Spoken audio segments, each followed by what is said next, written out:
Ponniyin Selvan hit కాదని ఇక్కడ అన్నారు. నార్త్ ఇండియాలో హెడేక్ అనేసారని కామెంట్లు పెంచారు. కన్నడలో కూడా అంతే. కానీ తమిళనాడులో మాత్రం 400 కోట్లు వచ్చాయంటున్నారు. ఏది నిజం? నిజంగానే ఈ సినిమా హిట్ అయిందా? పార్ట్ 2 కోసమే హిట్ అయిందని హైప్ ని క్రియేట్ చేస్తున్నారా? Take a look. Ponniyin Selvan movie 400 కోట్ల క్లబ్ లో చేరిందంటున్నారు. విచిత్రంగా ఈ మూవీ తమిళ్లో తప్ప ఎక్కడా హిట్ టాక్ తెచ్చుకోలేదు. అయినా పాన్ ఇండియా హిట్ అంటున్నారు. నిజమేనా? పొన్నియిన్ సెల్వన్ హిట్ కాకుండా పార్ట్ 2 కోసమే హిట్ అంటున్నారనే కామెంట్లు పెరిగాయి.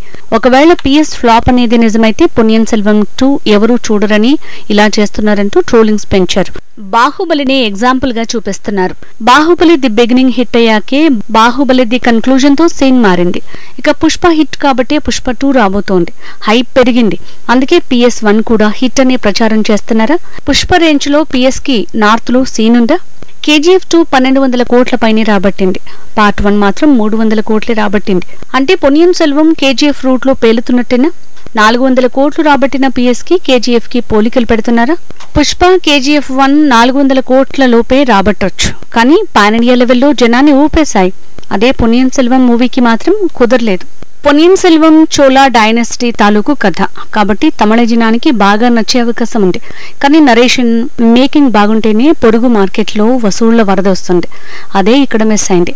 ఎంత 400 కోట్ల వసూళ్లు రాబట్టినా తెలుగు, కన్నడ, హిందీ మార్కెట్లో మాత్రం PS1 సోసోగా ఆడుతుందనే మాట వినిపిస్తోంది. PS1 హిట్ అంటేనే PS2 వైపు అందరూ చూస్తారు. లేదంటే సీన్ రివర్సే.